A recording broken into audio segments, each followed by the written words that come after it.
2024 വന്ന പാർലമെൻറ്റ് തിരഞ്ഞെടുപ്പിൽ ചാലക്കുടി പാർലമെൻറ്റ് മണ്ഡലത്തിലും എറണാകുളം പാർലമെൻറ്റ് മണ്ഡലത്തിലും പാർട്ടി മത്സരിക്കാൻ തീരുമാനിച്ചു. അവിടെയും ഞങ്ങൾക്ക് ഏതാണ്ട് 12.8% വോട്ടുകൾ നേടാൻ സാധിച്ചു എന്നുള്ളതാണ്.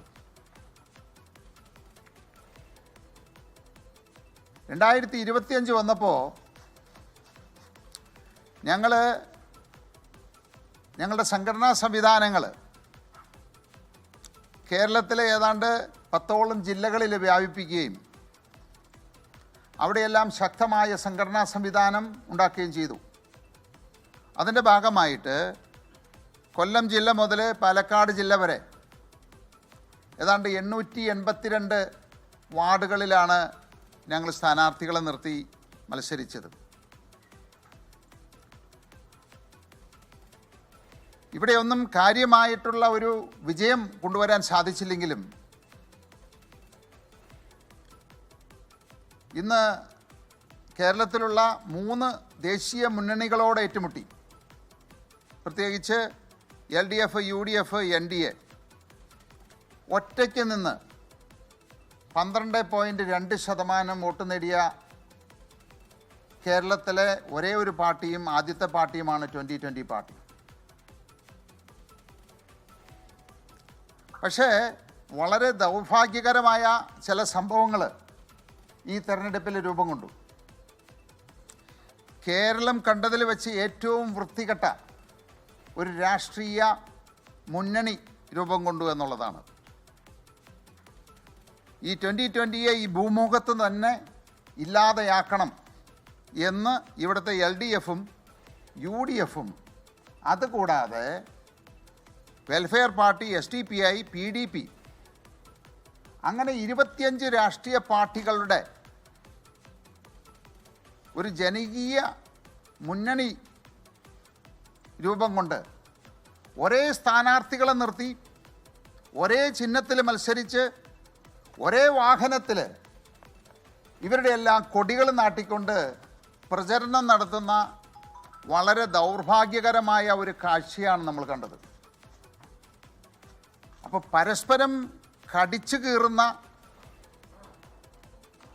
രാഷ്ട്രീയ പാർട്ടിക്കാർ, അതും വർഗീയ ശക്തികളെയെല്ലാം കൂട്ടുപിടിച്ചുകൊണ്ട് 2020 എന്നേക്കുമായിട്ട് ഇല്ലാതെയാക്കുക എന്നുള്ള ഒരു അജണ്ടയായിരുന്നു അതിൻ്റെ പിന്നിലുള്ളത്.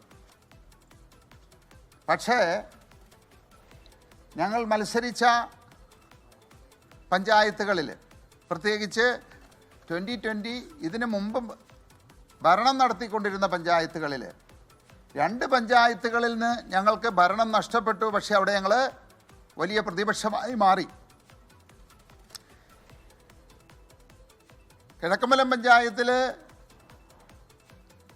21 വാർഡുകളിൽ 14 വാർഡുകളിൽ ഞങ്ങൾക്ക് 50% കൂടുതൽ വോട്ടുകൾ നേടി വിജയം വരിക്കാൻ സാധിച്ചു.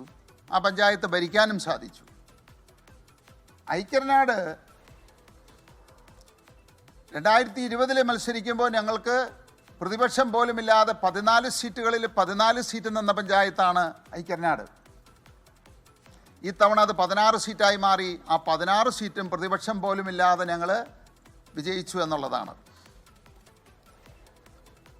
അപ്പോൾ കേരളത്തിലെ 25 രാഷ്ട്രീയ പാർട്ടികൾ ഒന്നിച്ച് നിന്നിട്ടും അതിൻ്റെ നില കഴിഞ്ഞതിനേക്കാൾ 10% ഉയർത്തിയെന്ന് മാത്രമല്ല, 2 പഞ്ചായത്തുകൾ പോയപ്പോൾ പുതുതായിട്ടുള്ള 2 പഞ്ചായത്തുകൾ, അങ്ങനെ ഇന്ന് 4 പഞ്ചായത്തുകളുടെ ഭരണം. 2 പഞ്ചായത്തുകളിൽ ഞങ്ങൾ പ്രതിപക്ഷമായിട്ടിരിക്കുന്നു. ഇടുക്കിയിൽ ഞങ്ങൾക്ക് അക്കൗണ്ട് ഓപ്പൺ ചെയ്യാൻ സാധിച്ചു. തൃക്കാക്കര ഞങ്ങൾക്ക് അക്കൗണ്ട് ഓപ്പൺ ചെയ്യാൻ സാധിച്ചു. ഇതിനെല്ലാം പുറമെ 12.2% ഈ 882 സീറ്റുകളിലായിട്ട് ഞങ്ങൾക്ക് ലഭിച്ചു എന്നുള്ളത് 2020 പാർട്ടി എത്രമാത്രം വളർന്നു എന്നുള്ളതാണ്. അപ്പോൾ ആസൂത്രിതമായിട്ട് ഇതുപോലെ ആക്രമിക്കുന്ന സമയത്തും പിടിച്ചു നിന്ന് ഞങ്ങൾക്ക് ഞങ്ങളുടെ ശക്തി തെളിയിക്കാൻ പറ്റിയെന്നുള്ളതാണ്. പക്ഷേ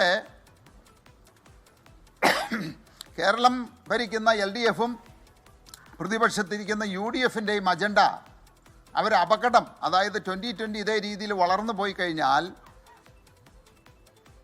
അവരുടെ പ്രധാന ശത്രു 2020 മാറുമെന്ന് അറിഞ്ഞുകൊണ്ടുള്ള ഒരു പരീക്ഷണ മത്സരമായിരുന്നു ഇത്തവണ നടന്നത്. അപ്പം ഞങ്ങൾ ഒരു പക്ഷേ നമുക്കറിയാം, ഈ കഴിഞ്ഞ 14 വർഷക്കാലത്തിനുള്ളിൽ ഇതുവരെ ഒരു രാഷ്ട്രീയ പാർട്ടിയിലും അവരുമായിട്ട് യോജിക്കാനോ അവരുമായിട്ട് അലയൻസ് ഉണ്ടാക്കാനോ ഞങ്ങൾ ശ്രമിച്ചിട്ടില്ല. ഇന്ന് LDFും അതുപോലെ തന്നെ UDFും കഴിഞ്ഞ നിയമസഭാ തെരഞ്ഞെടുപ്പ് മുതൽ പല ഘട്ടങ്ങളിലും ഞങ്ങളുമായിട്ട് അലയൻസ് ഉണ്ടാക്കുന്നതിനുള്ള വിവിധ ചർച്ചകൾ നടന്നിട്ടുണ്ട്. അന്നൊക്കെ ഞങ്ങൾ പാർട്ടി ഒറ്റക്കെട്ടായിട്ടൊരു തീരുമാനമെടുത്തു, ആരുമായിട്ട് അങ്ങനെ ഒരു സഹകരണം വേണ്ട. കാരണം UDF LDF എന്ന് പറയുമ്പോൾ ഈ കേരളത്തെ മാറി മാറി ഭരിച്ച് കട്ടുമുടിച്ച് ഈ കേരളം ഒരു അനാഥാലയമാക്കിയ രണ്ട് പാർട്ടികളാണ്. അപ്പോൾ അവരുമായിട്ട് ആശയപരമായിട്ട് യോജിക്കാൻ സാധിക്കില്ല എന്നൊരു സാഹചര്യത്തിലാണ് ഞങ്ങൾ അങ്ങനെ ഒരു അലയൻസ് വേണ്ട എന്ന് തീരുമാനമെടുത്തത്. പക്ഷേ ഇന്ന് ആ ദുഷ്ടശക്തികൾ എല്ലാവരും ഒന്നിച്ചു ചേർന്ന് ഞങ്ങളെ ഈ ഭൂമുഖത്ത് നിന്ന് തന്നെ എടുത്തു കളയാൻ നേരിട്ടത് വമ്പൻ പരാജയമായിരുന്നു. കുന്നത്തൂരും മഴുവന്നൂരൊക്കെ 2020 ഭരണം നഷ്ടമായി. ബ്ലോക്ക് പഞ്ചായത്തിൽ ജില്ലാ പഞ്ചായത്തിലൊക്കെ വലിയ തിരിച്ചടി അവർക്കത് നേരിട്ടിരുന്നു. എനിക്കൊന്ന് കൊച്ചി കോർപ്പറേഷനിൽ 76 ഡിവിഷൻ, അതിൽ 56 മത്സരിച്ചു. പലയിടത്തും സ്വതന്ത്രർക്ക് പിന്നിലായി പോയി T20യുടെ സ്ഥാനം.